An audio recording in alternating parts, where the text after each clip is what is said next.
नमस्कार, मैं तबस्सुम परवीन और आप सभी देख रहे हैं मेरे साथ भारत मीडिया। नगरा कांड की पीड़िता की मौत के बाद उसके पिता के बयान से उठे कई सवाल। बलिया के नगरा के सिकरहटा गांव के पास लहूलुहान हालत में मिली किशोरी की मौत के बाद उसका अंतिम संस्कार पिता की मर्जी के खिलाफ वाराणसी के हरिश्चंद्र घाट पर कर दिया गया। युवती के पिता चाहते थे कि उसका अंतिम संस्कार उसके गांव पर ही हो, लेकिन अचानक ही उसका अंतिम संस्कार वाराणसी में कर दिया गया। हालांकि जब पीड़िता के पिता गांव पहुंचे, उनसे इस विषय में पूछा गया तो उनका कहना था कि उनके बिटिया का अंतिम संस्कार पुलिस के दबाव में नहीं किया गया। आपकी मर्जी से हुआ है कि पुलिस के दबाव में हुआ है? पुलिस के दबाव से नहीं हुआ है। अभी बाद में बताइए जो जी आपके मर्जी से हुआ है। जो अपना काम है करिए। आपकी मांग क्या है आगे न्याय के? लेकिन जिस तरह से मीडिया रिपोर्ट में खबर छपी है, खुद नगरा थाना अध्यक्ष वाराणसी गए थे। सबसे संदिग्ध बात तो यह है कि अंतिम संस्कार से पहले युवती के पिता सहित वहां पर मौजूद सभी लोगों के फोन स्विच ऑफ मिले और जब फोन ऑन हुए तब तक अंतिम संस्कार हो चुका था।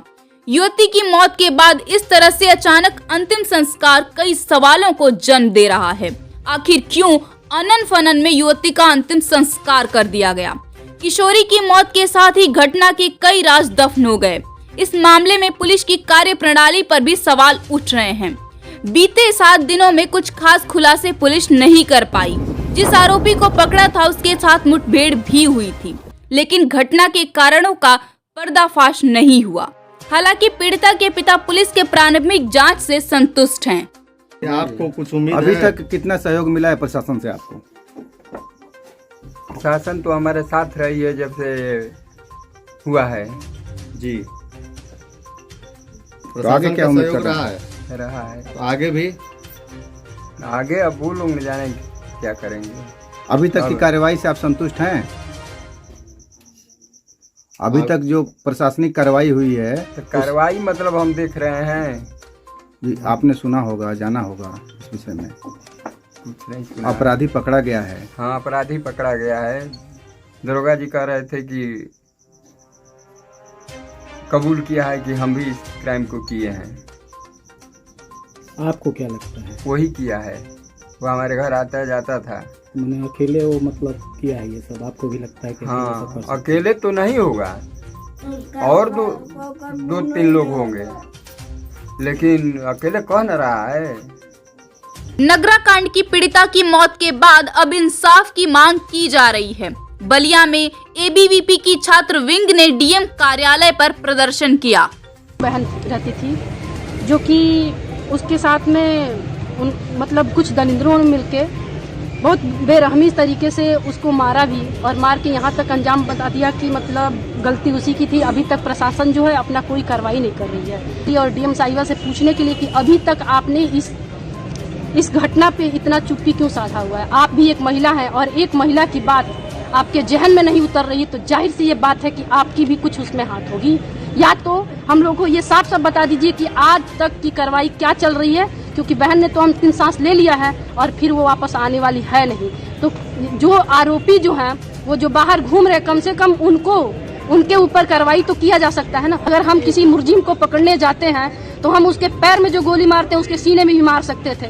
इतनी हमारी पुलिस प्रशासन की निगाहें कमजोर तो है नहीं, लेकिन अगर पैर में गोली मारकर उसके बाद उसको बंद किया जाता है और 3 को छोड़ दिया जाता है, तो जाहिर सी बात है कि इसमें कोई ना कोई एक ऐसा खेल खेला जा रहा है जिससे कि बहन की घटना को चुप्पी के साधन से इसको दबा दिया जाए। वीरों की धरती, जवानों के देश, बागी बलिया उत्तर प्रदेश। जब ये वीरों की धरती और वीरों की धरती पे महिलाएं असुरक्षित है तो सोचनीय विषय है, ये निंदनीय विषय है। के साथ में ऐसा हो सकता है तो हम लोग खुद को भी सुरक्षित नहीं महसूस कर सकते हैं। तो पुलिस प्रशासन से पूछना चाहते हैं कि जब आप इतना ज्यादा एक्टिव रहते हैं तो एक आरोपी को गिरफ्तार कर लिया और 3 को छोड़ दिए, आखिर क्या बात थी? हमको वो बात बता दीजिए। जी, हम लोग उग्र आंदोलन करने में बाध्य होंगे, इससे भी बड़ा आंदोलन करेंगे जिनको न्याय दिला के ही। किशोरी को न्याय दिलाने के लिए नगरा बाजार के हनुमान चौक पर छात्र नेता संजीव गिरी अनशन पर बैठ गए, जिन्हें पुलिस ने जबरन उठाया। अनशन पर बैठे छात्र 7 सूत्रीय मांग है। पहली मांग, नाबालिग किशोरी की हत्या की निष्पक्ष जांच उच्च स्तरीय कमेटी से कराई जाए। परिवार को सरकार की तरफ से उचित मुआवजा भी दिया जाए। नाबालिग किशोरी की हत्या में शामिल सभी आरोपियों के खिलाफ फर्स्ट ट्रैक कोर्ट में मुकदमा चला के त्वरित फांसी की सजा दी जाए। हत्या पर सड़क पर लोकतांत्रिक तरीके से नाराजगी जताने वाले लगभग 61 युवाओं पर दर्ज फर्जी मुकदमे जल्द वापस हों। बढ़ती घटनाओं को रोकने के लिए हर क्षेत्र में एंटी रोमियो स्क्वाड को प्रमुख रूप से शामिल किया जाए। किशोरी के इलाज के लिए चंदा इकट्ठा करने वाले युवराज सिंह, नागा सिंह, विपुल सिंह को पुलिस हिरासत से तुरंत बाहर किया जाए। साथ ही बर्बरता का प्रमुख आरोपी नौशाद विगत दिनों में भी ऐसी हरकतें किया करता था। इसकी जांच हो कि आखिर वो अब तक किसके संरक्षण से बचता रहा।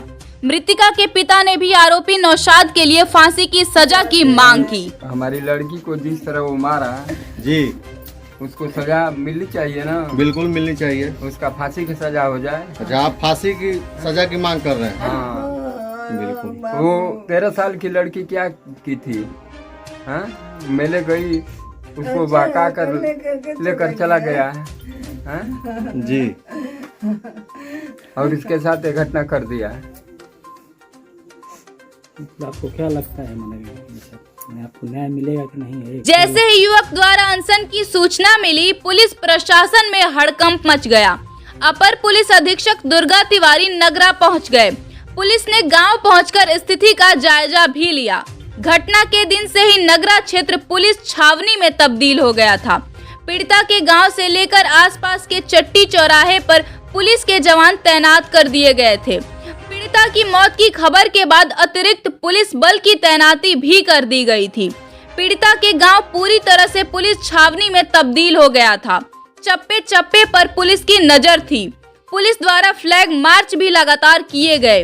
किसी भी अप्रिय घटना को देखते हुए जिले के 10 थानों के थाना अध्यक्ष सीओ सिकंदरपुर भूषण वर्मा, सीओ रसरा शिव नारायण वैसे पुलिस जवानों के साथ पूरे दिन गांव व नगरा क्षेत्र के आसपास मौजूद रहे। हालांकि पुलिस छावनी में तब्दील स्थिति पर पहले दिन से नजर बनाए किशोरी के घर पर मौजूद रसरा सीओ शिव नारायण वैसे से जब बात की गई तो उनका कहना था कि स्थिति पूरी तरह से सामान्य और नियंत्रण में है।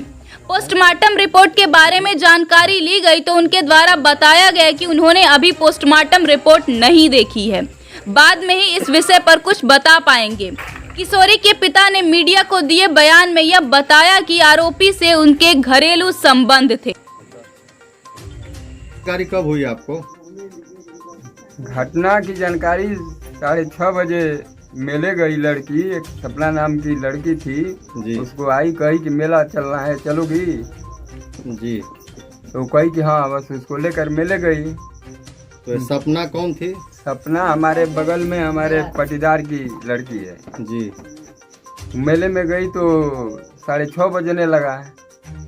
हम लोग खोजने लगे, पूछे उससे कि कहाँ गई बुचिया, तो नौसाद गाड़ी पर बैठा कर ले जा रहा था। कितने बजे आप लोगों ने ये खोजना शुरू किया? 6:30 बजे। 6:30 बजे शाम को? हाँ। और कितने बजे वो बैठा करके ले गया? अरे हम तो 6:30 बजे वो पूछे उससे तो कही कि हम तो 6 ही बजे आ गए। तो उससे पहले ले गया है? हाँ। तो आप उसके घर पता किए? किसके? नौसाद से हम पूछे फोन मांग कर। बुचिया को देखे वो मेले में, कहा कि हाँ देखे तो है। कहे कि चलो घर, तो कह रही कि नहीं हम चले जाएंगे, बुआ मारने लगेगी। यही तो बोला। कितने बजे मुलाकात हुई? क्या लगा कि मैंने क्यों ऐसा उसने कांड किया? कब उससे मुलाकात हुई? उससे मुलाकात हुई 7:30 बजे उसी दिन 14 तारीख को शाम उसी दिन। पूछे कहाँ थे, तो हम जीजा के ले आए ने गए हैं क्रीडापुर।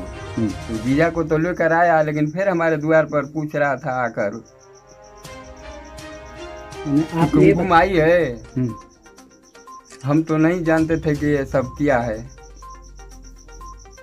मैंने ये बताइए कि क्या मैंने क्यों ये किया है? ये आप कौन उससे रंजिश है? मैंने क्यों ऐसा घटना किया, ये आपको क्या लगता है? क्या पहले से कोई रंजिश थी या रंजिश उससे कौन थी? आना जाना था। अच्छा, आपके घर आना जाना था? आपके घर के बगल में ही उसका घर है? हाँ वही घर है ना। तो आना जाना घर के परिवार के तरह रहता था? तो आपको क्या लगता है कि क्यों उसने ऐसा किया? कैसे, क्या मतलब आपको इसके पीछे घटना का कारण क्या लगता है, ये कहने का? ये आप सब उलाट पलाट के पूछ रहे हैं, बातें जो हुई वही बात है, तो फिर उसका क्या जवाब दिया जाए? इसमें उसमें बतिया रहे हैं लोग। हाँ? दिमाग यहाँ काम कर नहीं रहा है चलिए, ठीक। भाई साहब।